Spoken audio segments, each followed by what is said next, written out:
जय गजानन जय श्रीमन नारायण। दोस्तों, ज्येष्ठ मास का महत्व हिंदू धर्म में अत्यंत पवित्र और पुण्यदायक माना जाता है। यह मास मुख्यतः धार्मिक पर्यावरणीय और सामाजिक दृष्टि से विशेष महत्व रखता है। दोस्तों, आइए सुनते हैं ज्येष्ठ मास महात्म्य कथा अध्याय 2। ज्येष्ठ मास सबसे गर्म होता है। ऐसे समय में तप, उपवास और संयम करना विशेष पुण्यदायक होता है। शरीर को नियंत्रण करना और कठिन परिस्थितियों में भी धर्म का पालन करना एक साधना है। इस मास में जल का दान, कुआं, मटका, प्याऊ, जल पात्र करने से विशेष पुण्य मिलता है। ज्येष्ठ माह में जल पिलाना हजारों यज्ञों के बराबर फल देता है। सूर्य अपने तेज में होता है, इसलिए सूर्य देव की पूजा, अर्घ्य देना और आदित्य स्रोत का पाठ लाभकारक माना जाता है। यह स्वस्थ और मानसिक संतुलन के लिए शुभ है। इस महीने में वट सावित्री व्रत, पतिव्रता स्त्रियों का पर्व, गंगा दशहरा, माँ गंगा की धरती पर अवतरण, निर्जला एकादशी, सभी एकादशियों का पुण्य देने वाली एकादशी। बहुत समय पहले आते हैं। एक छोटे से गांव में भीमसेन नामक एक साधारण किसान रहता था। वह एक ईमानदार और मेहनती व्यक्ति था, लेकिन उसकी किस्मत हमेशा विपरीत रहती थी। उसकी जमीन पर कभी अच्छा अनाज नहीं उगता था और उसकी मवेशियां भी हमेशा बीमार रहती थी। वह जीवन भर संघर्ष करता रहता था, लेकिन किसी भी समस्या का समाधान नहीं मिल पा रहा था। एक दिन वह ज्येष्ठ माह का प्रकोप चरम पर था। गांव में एक नया साधु आया। वह साधु बहुत रहस्यमय था और उसका रूप ऐसा था कि किसी को भी उसकी आंखों में झांकने का साहस नहीं होता था। वह साधु जंगल में एक पुराने मंदिर में निवास करता। वहीं रहन सहन और हरकतें कुछ अलग थीं। गांव वाले कहते कि वे साधु जल के देवता का अवतार हैं और उसके पास विशेष शक्ति है। वह किसी भी पानी को दिव्य और चमत्कारी बना सकता है। भीमसेन ने सुना कि साधु के पास एक खास चमकते जल का रहस्य है, जो किसी भी बीमार और दुर्बल व्यक्ति को फिर से स्वस्थ बना सकता है।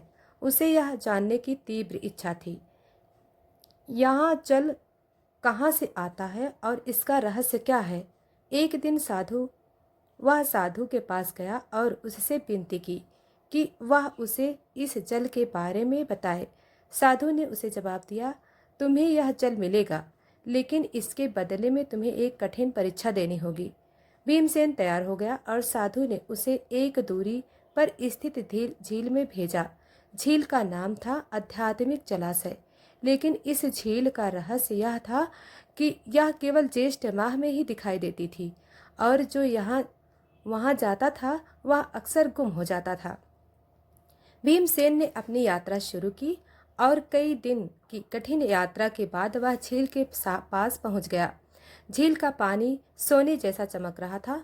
वह जल को अपनी गागर में भरने वाला था कि अचानक से एक विशाल जल राक्षस झील से बाहर निकला। वह राक्षस बोला, तुमने जो प्यासा दिल रखा है वह जल तुम तक नहीं पहुंचने दूंगा। भीमसेन ने डरते हुए पूछा, क्यों? जल राक्षस ने जवाब दिया, यह जल केवल उन लोगों को मिलता है जो किसी भी बाधा का सामना बिना डर के करते हैं। तुम्हें यह जल तभी मिलेगा जब तुम मुझसे बिना किसी डर को अपनी आत्मा को शुद्ध करोगे। भीमसेन ने समझ लिया कि यह सिर्फ एक शारीरिक चुनौती नहीं बल्कि आत्मिक साधना की परीक्षा है। उसने जल राक्षस से पूछा कि उसे शुद्धता और साहस कैसे प्राप्त होगा। राक्षस ने कहा, तुम्हें अपनी सारी पीड़ा और भय को छोड़ना होगा। अपने दिल से डर और चिंता निकालकर केवल शांति और विश्वास से भरना होगा। भीमसेन ने उस दिन से सत्य, साहस और विश्वास की साधना का धीरे धीरे उसकी आत्मा शुद्धि होती गई और जलाशय ने उसे दिव्य जल दे दिया। वह जल न केवल उसकी बीमार मवेशियों को ठीक करता बल्कि उसकी जमीन पर फसलें भी उगाने लगी। उसकी जिंदगी पूरी तरह बदल गई। गांव वाले अब उसे भीमसेन महात्मा के नाम से पुकारने लगे, क्योंकि उससे अपनी मेहनत, साहस और विश्वास से न केवल अपनी जिंदगी बदल दी बल्कि पूरे गांव को भी समृद्ध बना दिया। दोस्तों, यह कथा हमें सिखाती है कि सच्चे साहस आध्यात्मिक शुद्धता के बिना कोई भी विशेष भक्ति प्राप्त नहीं की जा सकती। दोस्तों, अब आइए सुनते हैं पुराणों में एक प्रसिद्ध कथा है जो पद्म पुराण में वर्णित है। यह कथा ज्येष्ठ माह और गंगा के महत्व से जुड़ी है और इनमें एक रहस्यमय जलपरी का उल्लेख किया गया है। दोस्तों, बहुत समय पहले काशी नगरी में एक ब्राह्मण परिवार रहता था। वे बहुत गरीब थे, लेकिन उनका जीवन शुद्ध था और वे हर समय धार्मिक कृत्यों में लगे रहते थे। एक दिन गर्मी के समय में जब ज्येष्ठ माह की खिलखिलाती धूप ने काशी को तपाना शुरू किया तो ब्राह्मण का एक पुत्र बहुत बीमार हो गया। उसने अपने माता पिता से कहा, मैंने सुना है कि गंगा के जल में चमत्कारिक शक्ति है। यदि मुझे गंगा का जल मिल सके तो मैं ठीक हो सकता हूँ।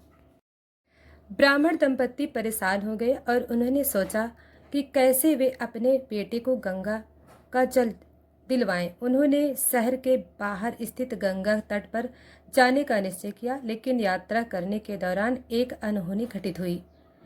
ब्राह्मण दंपत्ति जब गंगा तट पर पहुंचे तो वहां एक जलपरी दिखाई दी जो शारीरिक रूप से बहुत आकर्षक थी और उसकी आंखों में एक रहस्यमय चमक थी। जलपरी ने उनसे पूछा, आप यहाँ क्या करने आए हैं? ब्राह्मण ने कहा, हमारा बेटा बहुत बीमार है और हमें गंगा का जल चाहिए ताकि वह ठीक हो सके। जलपरी मुस्कुराई और बोली, गंगा का जल हर किसी के लिए नहीं होता, यह केवल उन्हीं को मिलता है जो अपने दिल की सच्चाई और साधना में विश्वास रखते हैं। ब्राह्मण दंपत्ति ने जलपरी से पूछा, क्या हमें कोई उपाय मिल सकता है? जलपरी ने रहस्यमय ढंग से उत्तर दिया, तुम्हें गंगा के जल का असली महत्व समझना होगा। यह केवल एक साधारण जल नहीं, बल्कि यह आत्मा की शुद्धता का प्रतीक है।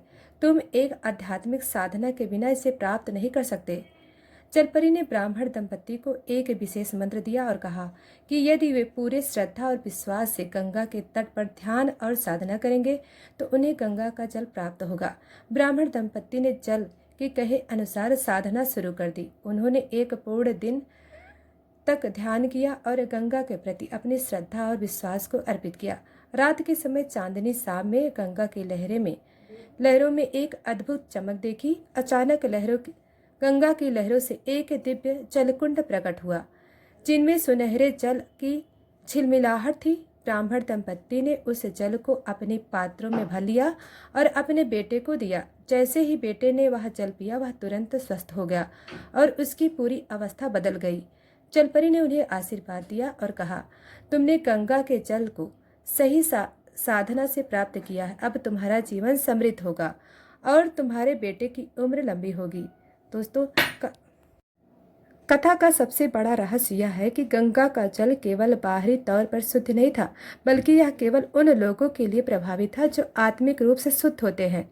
जलपरी का रहस्य यह था कि यह जल आत्मा की शुद्धता, विश्वास और साधना का प्रतीक है।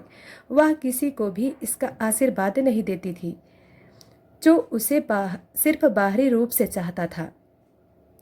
दोस्तों, गंगा का जल, जैसा कि पुराणों में बताया गया है, कि केवल शारीरिक शुद्धता का प्रतीक नहीं, बल्कि यह आध्यात्मिक शुद्धता और विश्वास की भी आवश्यकता होती है। असली चमत्कार तभी होते हैं जब हम अपनी आत्मा को शुद्ध करते हैं और हर काम को श्रद्धा से सत्य के साथ करते हैं।